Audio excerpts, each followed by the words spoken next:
Welcome to another episode of Couch Creatives. Super excited to have the audience. It's a full house today.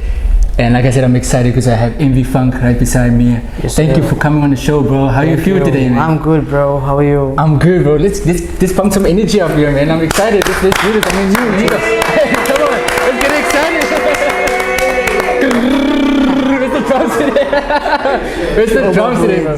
Sure. Yeah. Let me just let you introduce you. Like, this is an open space. You're allowed to express your yeah, bro. Because I was confused. It's like the first people when we because usually go for interviews. I was like, nah, we don't need any press. Yeah, we don't do that. So I was weird, bro. But otherwise, but thank you though for taking the opportunity to come on the show. Stress, Like, no just you're taking a huge chance on us, giving us the opportunity. To thank you, bro. Either way. Yeah, thank you. Complimenting each other, bouncing the show, man. This who can compliment each other the most. It's a competition. Anyway, bro, are you thirsty? I'm good, bro. Are you sure? Because we have this new shake here, bro. Like, it's sponsored stuff. It's sponsored stuff, but I mean, so you need to give me the drink. It's not poison, bro. It's not poison. Don't worry about it. We're not gonna put your life in danger. Check it. Just try it. I just want to give you a quick this for you, by the way. Happy birthday. Which one is this one? It's the new Faluda shake. I hope I'm pronouncing it right though. Like, I don't know. Let me just get your first reaction to it. Shout out to Speedo Juice Bar for sponsoring this shake. Yeah. Speedo Juice Bar. Oh, wait up. Yeah. And shout out to Ghana Duda as well for the space. Shout out to everyone behind the set as well. Shout out student audience. We have the gang out here. I don't know. I'm getting so excited. Just Envy Funk in the house, man. Like, are you okay, bro? What is that? I always had a good. What is that reaction like?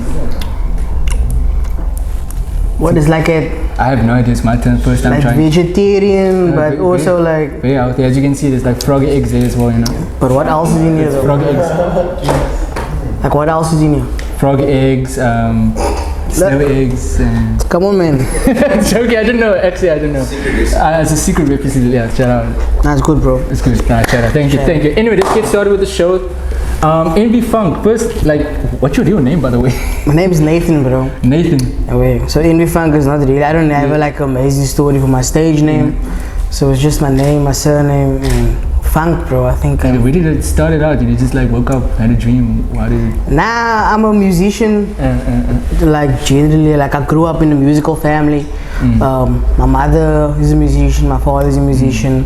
So technically, we were like always gonna be musicians because they sent us to music schools and all these things. So I majored in drumming, basically. But I can play keys, guitar. That's why I can produce easily. So yeah, bro. Like I'm a musician. I still play in church. Still doing my thing. So music came from the church element, I came from the, but I'm still in church. A lot of oaks get in the church, but nah, I think like my foundation is very important for me. Like the godly side, So yeah, bro. So when are we gonna expect like a house church /drum? On my album, bro, I have some doing some dope stuff with some dope gospel artists. So yeah. Okay, tell us more about the music journey though. Like, how did you from church develop into the house party?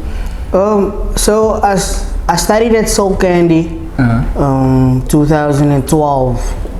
I think that was my final year of matric, and then I really didn't have I only had like one, because I always used to be a DJ. I used to be the guy that's DJing at everyone's house party, Sweet 16 on school. I was like that oak on school basically.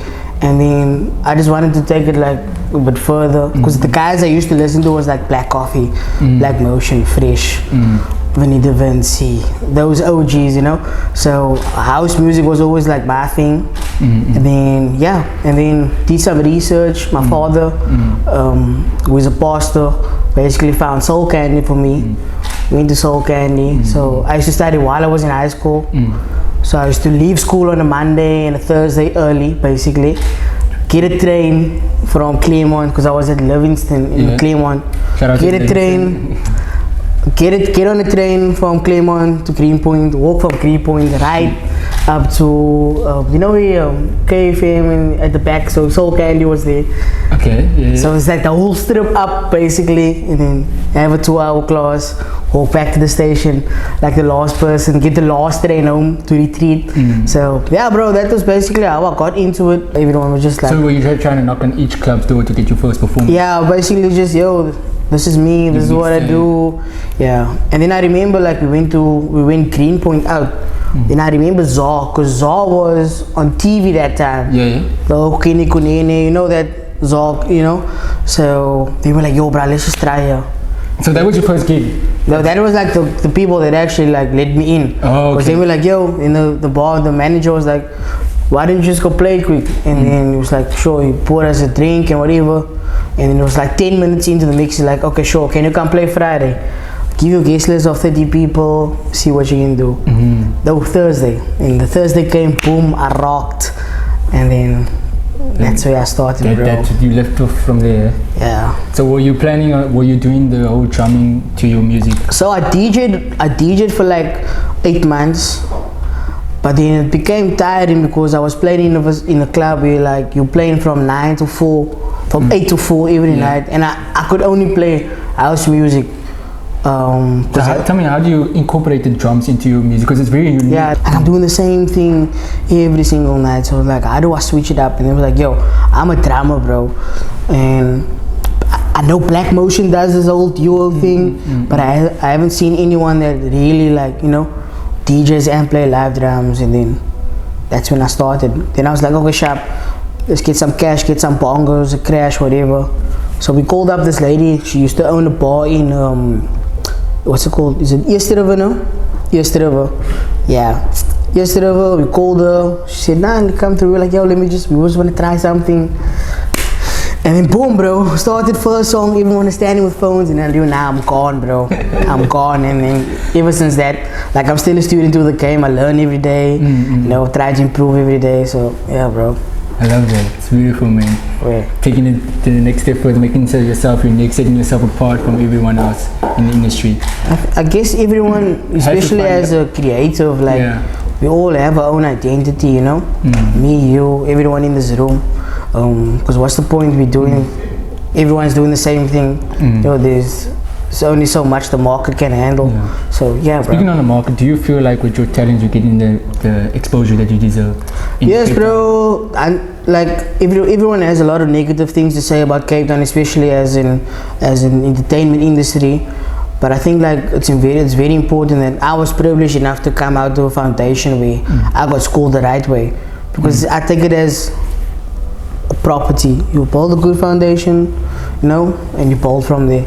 So we got taught the right way, you know. So it wasn't like I was blessed to get that information, because the information is key. You know, the talent is not key.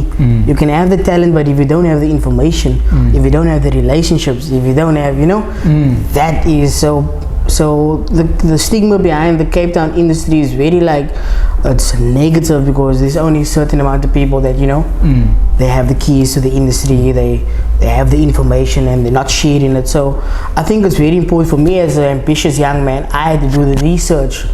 Okay, what is it going to take for me to get to where I want to be as an artist, as a creative, whatever. So yeah, bro, I think the negative stigma behind it is whack. I think the people should just rather settle on trying to find out how do you really do it, you know. I'm sure you can't tell me in Cape Town there's no one that is doing amazing things, you know, because the money is there, the artistry is there, the talent is there. It's just the research that the artists and the creatives need to do to get to where they want to be, basically. So what advice would you give to those individuals that do not have the resources and research, bro? I think we live in a society where the internet is so powerful. Like you don't need any plugs these days. It's just recording your art, putting it on a platform, getting all your homies to share it. Boom, someone is gonna see it. That's how I started. 90% of my shows, my bookings nationally, locally and internationally, is because of we consistently just pushing art on our website, social media, whatever. So we live in a society where like you don't have any excuses today, because back then we needed to know the club owner, we needed to know the promoter, we needed to know the photographer, the videographers. Now there's a platform where people, the videographers, photographers, club owners is on. There's a community, they see it, get involved. It's just like we need to adapt with times, and we live in a digital era, so why not use the opportunity now where it's free basically, to do your thing and just get it out there. So yeah, bro. Any questions, guys? Oh, everyone's in the interview. Yeah, everyone, any questions that you like to? So yeah, how did your first performance go in this bars are? But it was easy, bro, because at the end of the day, I've been DJing like I got used to the CDJs for like 8 months. I was 8 months at Soul Candy, so for me it was just playing music, but it wasn't enough for me, So yeah, bro, I think it's like with any business, you can't just do the same thing everything year in year out. Things change, you need to adapt with times, and with me I couldn't just be a DJ basically. I needed to give, as a creative, as an artist, I needed to give all of me basically. So yeah. So I don't know if that answers your question. How was that walk though, after your lessons, getting back for the last train? Oh, that was dope, bro. I think that was part of the procedure, because I'm from the southern suburbs in Cape Town, and there was no way, my parents worked in the southern suburbs, there was no way I was gonna get, my parents come straight up, so I had to utilize the train. So I think that was basically just part of my journey, part of my story. Part of your hustle. What I can tell today is I had to, get on that train, get to Greenpoint, walk back, get on the train back home. It wasn't easy when my homies were playing outside, doing their thing. So yeah. Yeah, I just want to add, it wasn't an easy journey. You had to put in the effort to get where you are today. 100%, bro. Okay, I wouldn't say it was a struggling journey. Luckily, I was musically gifted, so it wasn't hard for me to learn the production, the DJing thing, because I was used to playing virtual DJ, tractor, all these things. So I understood music, It's just so how can I say, it's taking your car for a service every, you need to maintain it, Mechanics gonna tell you, you need to change this, change that. So, but I was the car already, just needed to fix. Do you think that if you had the opportunity now growing up in today's times and you want to pursue music a career, do you think you still need to go through that process of going to school and stuff, or you can be self-taught online? Nah, bro. I was taught, for example, production wise, I was taught on Ableton. For home and all the stuff, it's easier to produce on FL. So I had to take that whole transformation from Ableton to FL, and it was easy because I had YouTube. I didn't have to go for another course. Basically, YouTube was there.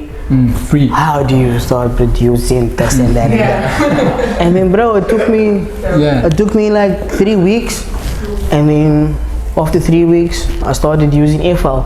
So I don't think these institutions, the photography institutions,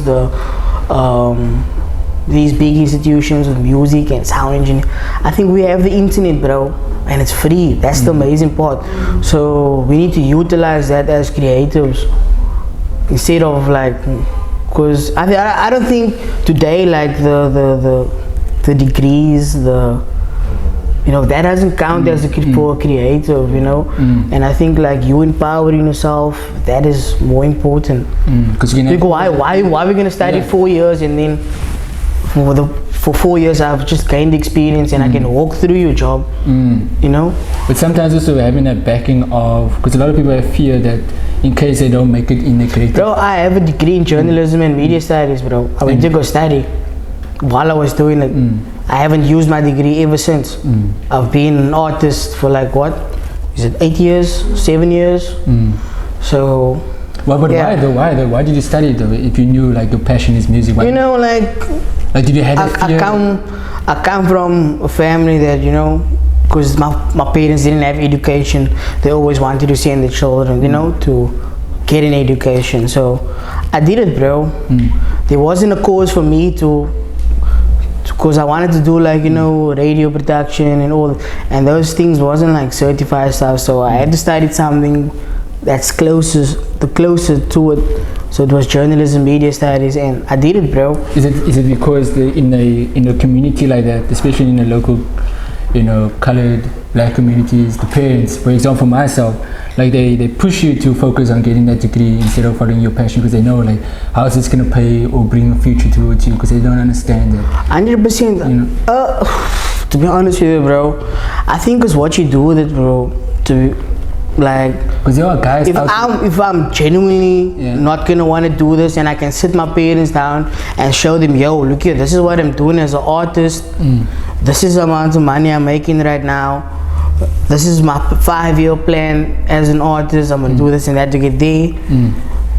Why waste your money sending me to, you know, where I have something that I'm happy, that I want to do, and I'm happy, I'm earning money, you know, I'm growing as an individual, you know. So I think it is a stigma, you know, for coloreds, blacks, whatever. But I think like we live in a society where we can basically change the perception of having to go to, I'm not saying education is bad, it's good, but as a creative, you know, what is the point of having a master's in this and that if you're just an artist all your life? You're building businesses from an artist's point of view, you know, filling your tank and watering your garden. So as a creative, if you had that mindset at the early age and you talk to your parents about this is the plan going forward, do you think like you'll be further in your career right now if you just avoided all that other extra time that you spent in school? I think there's a lack of creative institutions in school. The country, not even in the country in general. If there was institutions that could highlight the creatives as a job, basically, like photographers, videographers, DJs, artists, all these things, because at the end of the day, these folks making billions as in creative. So the lack of that institutions, that's also why I started my own creative company, Too Creative, is because of the lack of the creative, how can I say? Opportunities. Creative opportunities, because it's not preached that much, you know. So So tell me about this company of yours, more about this. So it's called Too Creative, basically, where we basically focus on creative development, and we start with the schools. So we basically trying to get the schools to send, because I was in primary school in Parkwood at Hyde Park, and I went to Patchwood Art Center. That was like my inspiration for why I started Too Creative, because I used to go to Patchwood Art Center, I used to play the steel drum, I was taught all these different things, but also like within the music side of things. So I was like, yo, why don't we start something where we get the schools to send the children to our facility, where we teach them creative arts, from art, fashion, design, photography, videography, music production, DJ school. So just basically a creative hub where students can come in and say like, yo, you can actually do this as a living, you know. So we start small now with the schools, but as years go by, you know, we're gonna become that institution, because then we need to cut out all these other colleges that the Oaks are spending, you know, thousands of rands a year. Then there's one person that actually gets a job, you know, where there's a facility where you can do anything, you know, and start your own wave. You know, why do I need to go through all these things where I can, you know, but that we need to basically plant the seed. So how do you keep that sustainable? Because there's a lot of talent here in South Africa. How do you make sure that everybody's happy, all the kids are getting their fair share of the opportunity that you're giving to them? At the end of the day, it's like there's only so much you can do, you know, because we started the thing now. So where we from, we sort out the schools in our own area. So basically it's like just bowling now. So now we're growing from there.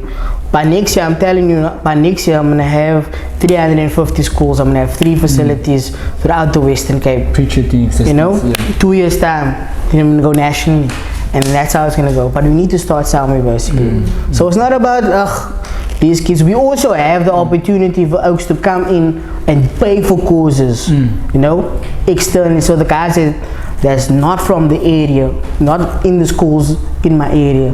They can come through, pay for like courses, but at the end of the day, you know, you need to start somewhere. What age group as well that you're looking at allowing for those young kids to come? Bro, Anyone, there's no... If we give birth to someone, we Immediately. get that baby, bro, in there. There's no maximum age.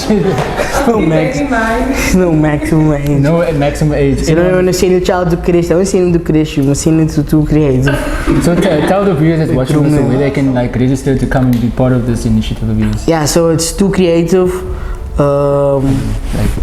And this Facebook tag out here. I'm just doing that little tag. Oh, I see. Subscribe, you know, notification.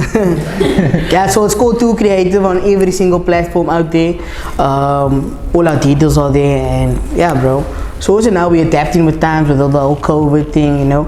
So our DJ classes, we do it privately. We come to your facility, we bring the equipment to your home, because a lot of people is afraid to come into the facility right now. So we just, you know, moving with times. How do we get the creatives, you know, keep them safe? So yeah. That's beautiful.